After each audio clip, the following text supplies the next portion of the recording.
While the New Orleans Saints will exceed their win total projection for 2025, this is Off the Bench, T-Bob, Jacob Hester. So we did a video on ESPN Bet, who released the Saints season win total at 5.5. Okay, 5.5 wins for the 2025 season. And we said it's ridiculous. You know, that's not going to happen. That's a crazy number to put out there. How did the Saints get 2 wins worse than heading into last year? Just didn't make any sense. It was a number that was obviously busted because of injuries and not putting any context on what happened last season. Less than 2 hours after we put out our video, it was moved to 6.5. So it was a bad number. Hopefully all of you who watched the video got down and you have 5.5 tickets out there. I think the number was crazy. 6.5, I think, is still probably worth a play. It does depend, though. You know, if they moved it to 6.5, you might as well wait until the draft, see what they do there. But anyways, so we're going to talk a little bit less about the actual win total number because it's not there anymore. And instead, we're going to talk about how Jacob and T-Bob see the team heading into 2025. All right, so the New Orleans Saints win totals for 2025 are out. And just in case anybody is not suffering from ED, let me attempt to induce some in you. As Vegas believes that the over-under on the New Orleans Saints should be 5.5 wins. So at a time in which you're already incredibly frustrated about a team that has done nothing but spin its wheels and tell you, look, we're not doing anything wrong. Okay, we're not doing anything wrong. Maybe it's a bit of bad luck. You are the problem, not us. At a time when that's been the last 3 years, well, in terms of setting your expectation for this fall, Vegas is saying, well, you know what? We think you're 5.5 wins good. So now you, as an New Orleans Saints fan, get to say, okay, well, will we go 5-12 or maybe even pull off a 6-11? Where do you land? For what it's worth, the 2024 win total was 7.5, only to finish with 5 wins. T-Bob, get it together. Damn, son, get a glass of water.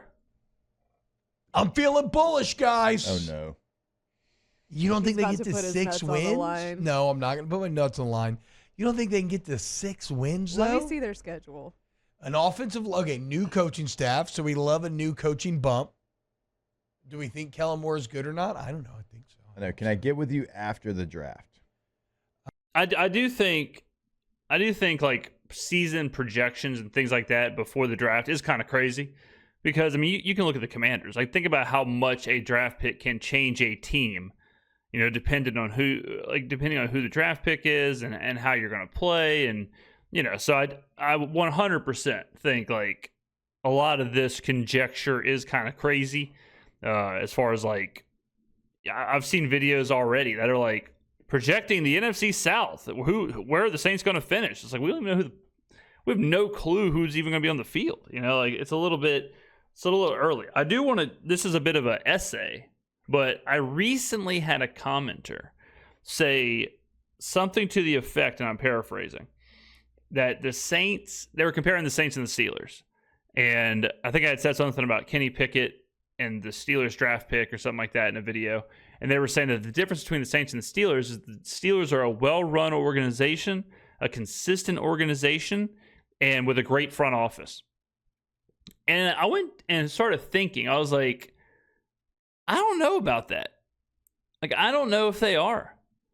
I don't know if they are consistent or if they are a good front office. I'm not sure any of that's true. And then, you know, I was laying in bed and I was thinking, you know, because as I do, I was thinking about football and the NFL and whatnot. Trivia. Do you think the Steelers are a better run organization, a more consistent organization, and in a better place than the New Orleans Saints? Do you think that right now? Like, you just answer. It's okay. No wrong answers here. We're all friends. All right. Follow up. When do you think is the last time the Steelers won a playoff game?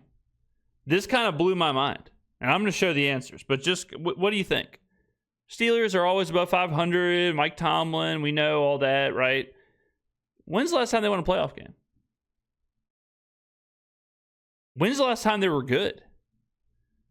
When's the last time they were relevant at all?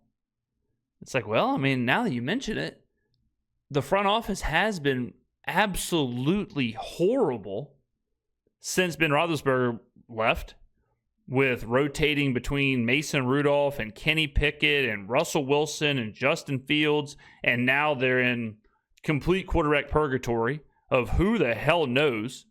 Could be Aaron Rodgers, could be Kirk Cousins, could be Mason Rudolph. I don't know. So let's take a look, because this was absolutely shocking to me. The last time the Steelers won a playoff game was 2016, almost 10 years ago.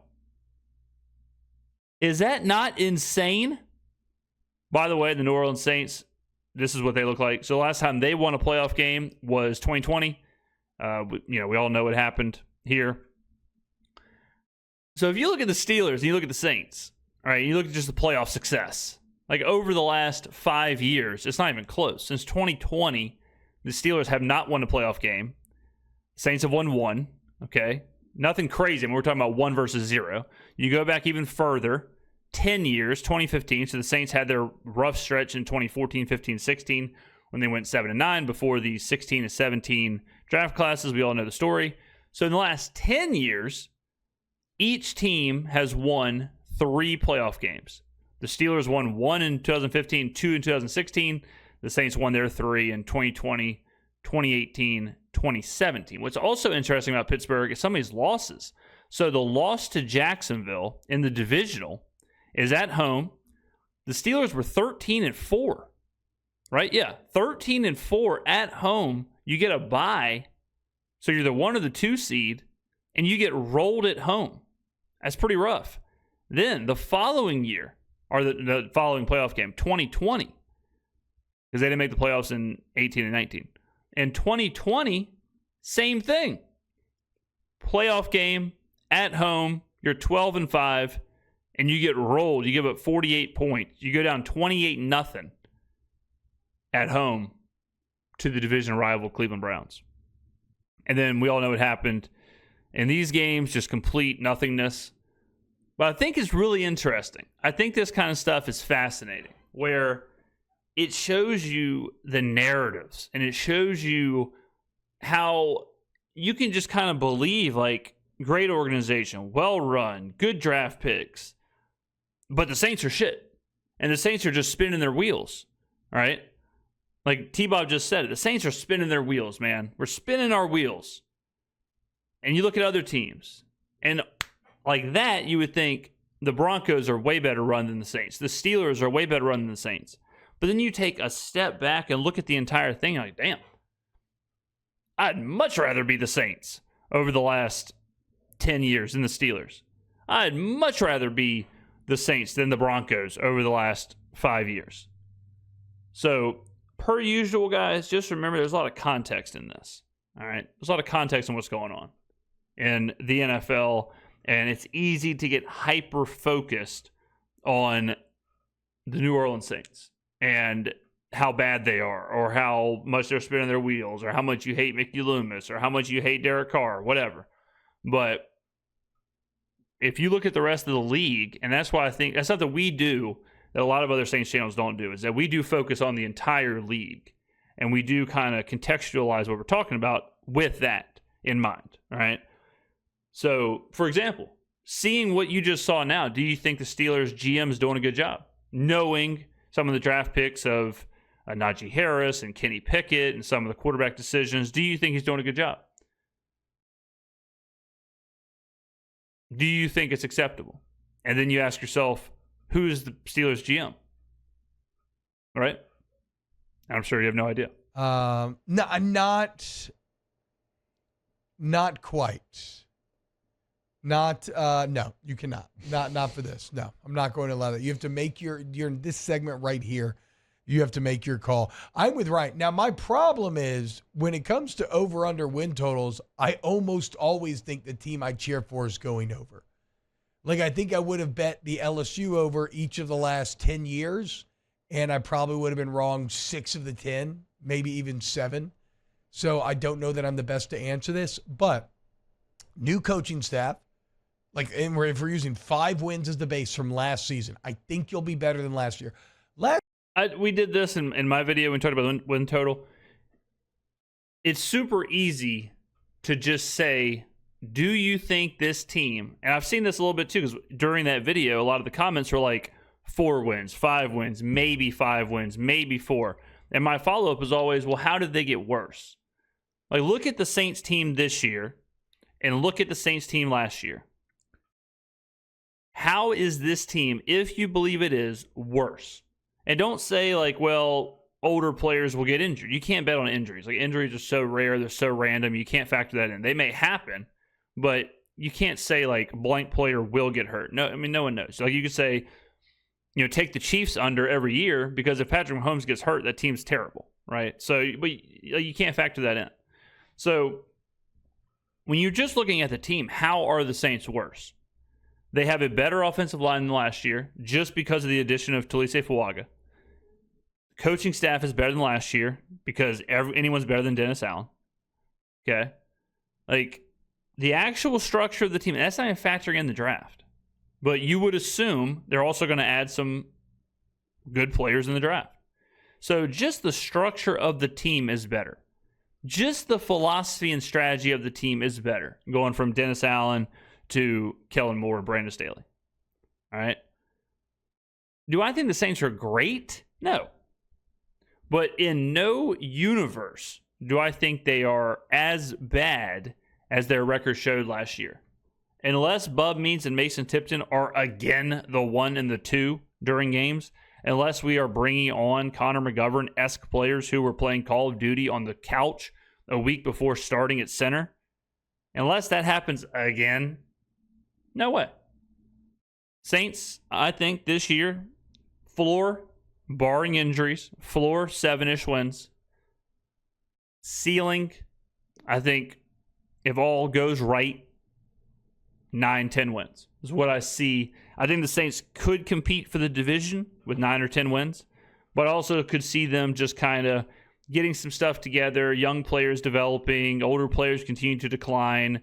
They're an average team. They split divisional games, take care of business against the really bad teams like the Titans, and they end up in 7 wins. So I think it's somewhere in there. But even that, the Saints are underrated because people just see 5 wins last year. They see Dennis Allen. They see memes and memes and goofs and gaffes, and they think they're ass. Last year, the offensive line actually got a little bit better. Yeah. Now you got another year on task. You should have much better injury luck than you had last season. Like adding Brandon Cooks. As you said, Jake, you got a lot of draft picks with which to play. Yep. Don't really care about Derek Carr too much, but I like bringing in Kellen Moore. Yeah, I think, okay.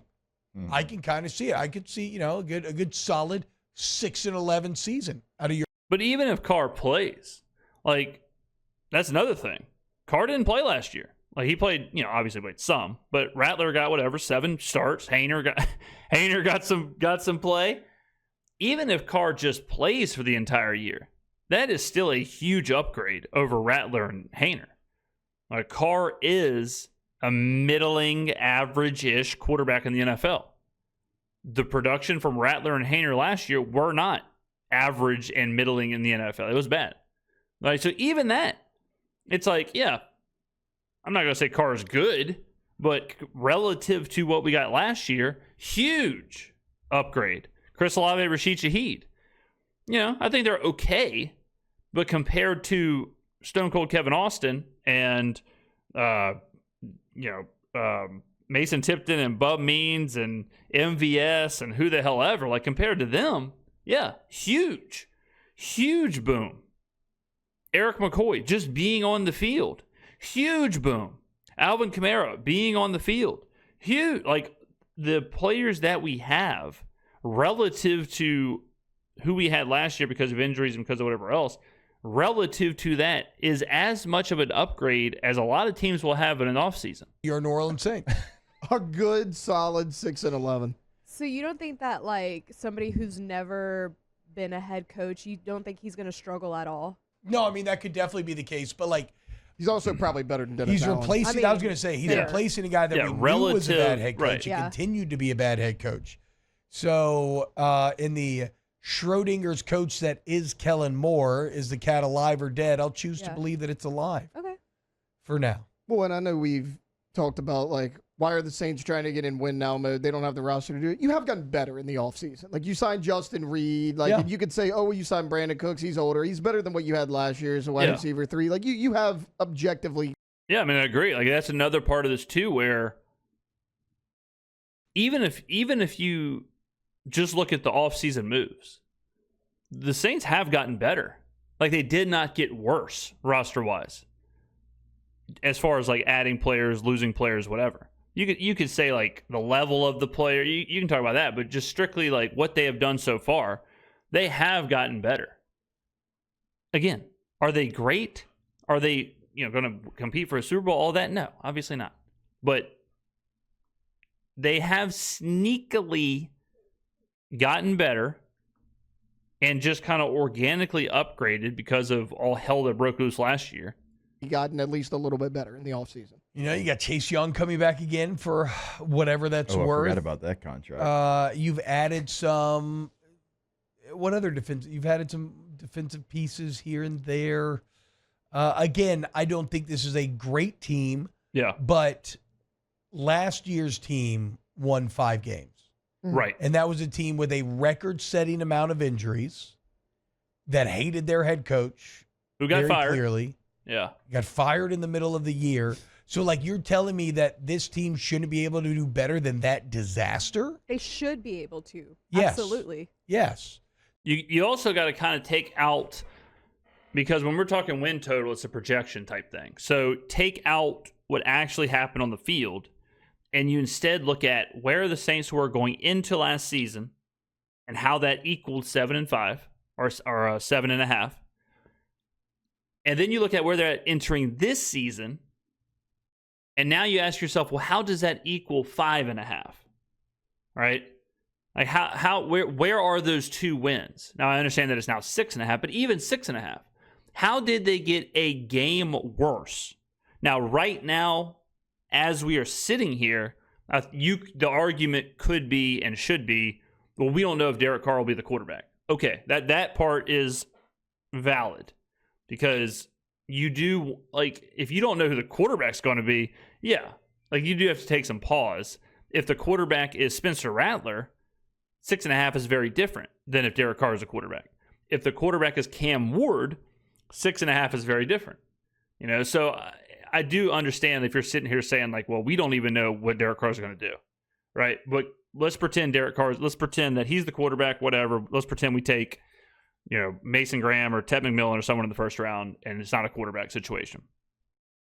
If that's the case, even at 6.5, it doesn't make sense how the Saints could have gotten worse.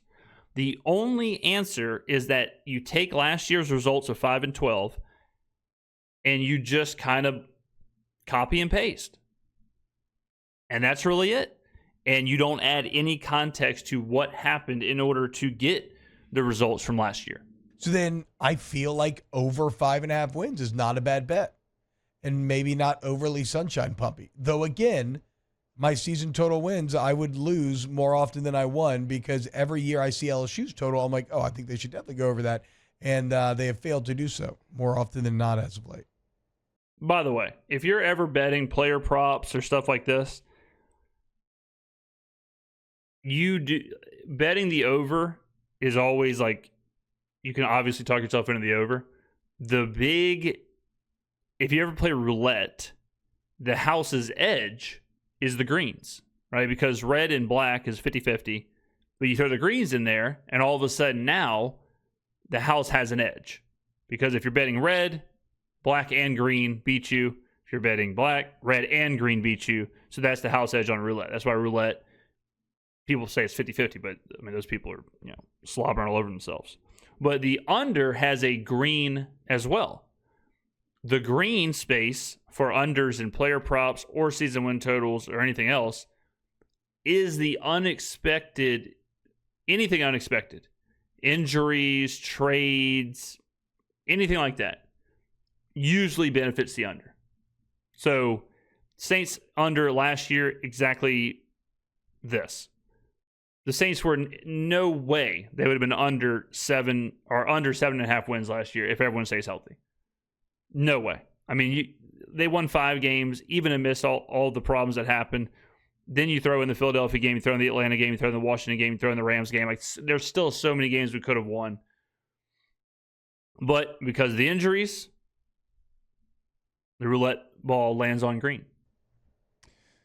And it happens all the time, too, with player props. One of my worst beats in the history of my gambling, when Tom Brady was with the Bucs, he was targeting Chris Godwin at like 12, 13, 14 targets a game. The books hadn't really caught up to it yet, and they couldn't make the number high enough. They made the number 6.5. Chris Godwin, 6.5 receptions. I will never forget this for the rest of my life. We unloaded, my gambling group unloaded on Chris Godwin over 6.5 catches. He had 6 catches on the opening drive. Okay? Or it might have been the first 2 drives, but it was the first quarter. He catches his 6th pass, tears his ACL.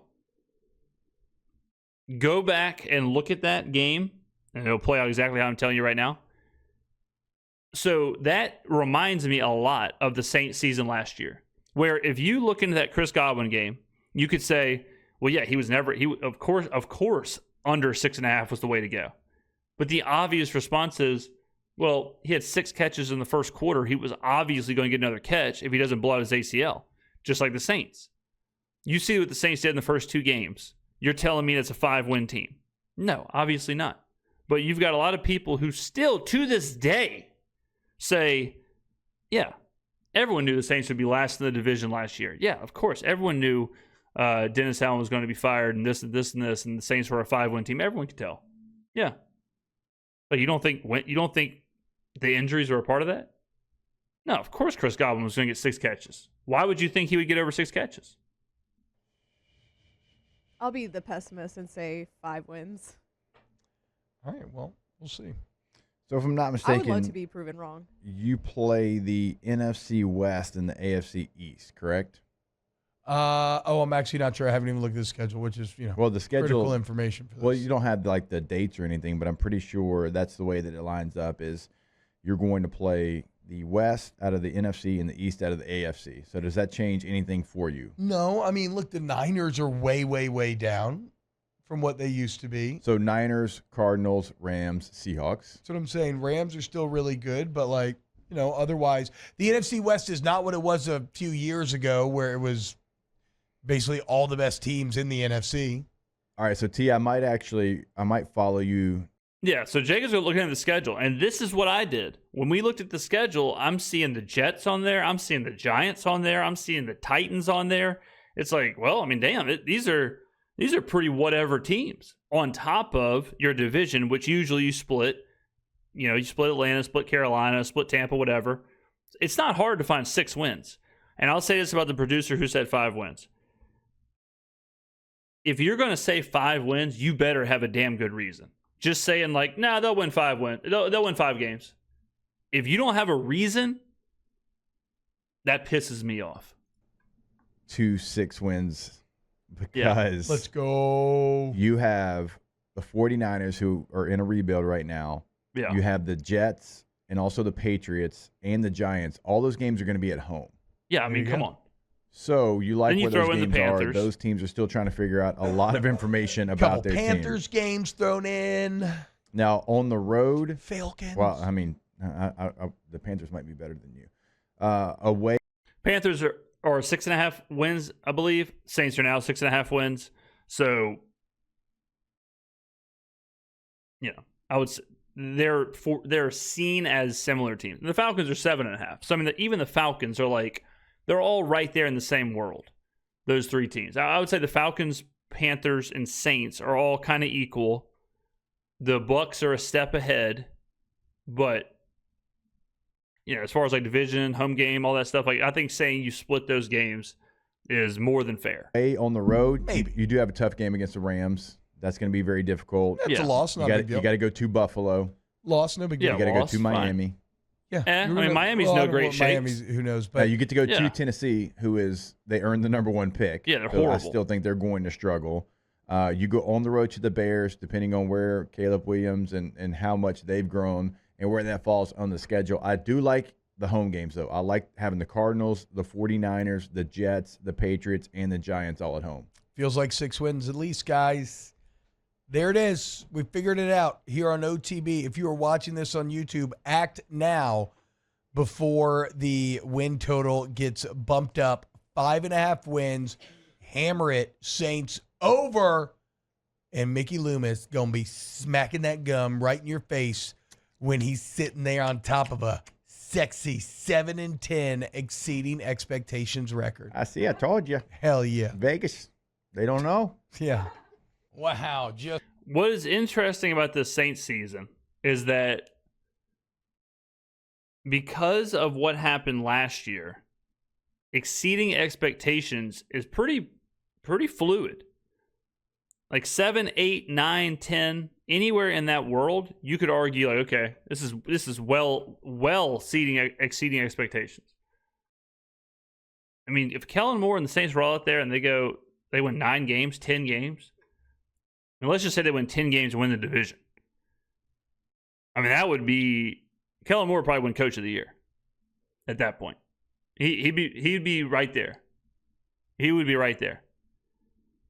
Not saying it's going to happen, but it's certainly a possibility. But interesting conversation. Let me know in the comments below, ladies and gentlemen, do you think the New Orleans Saints are underrated going into 2025? Thank you very much for watching. I will see you in the next video.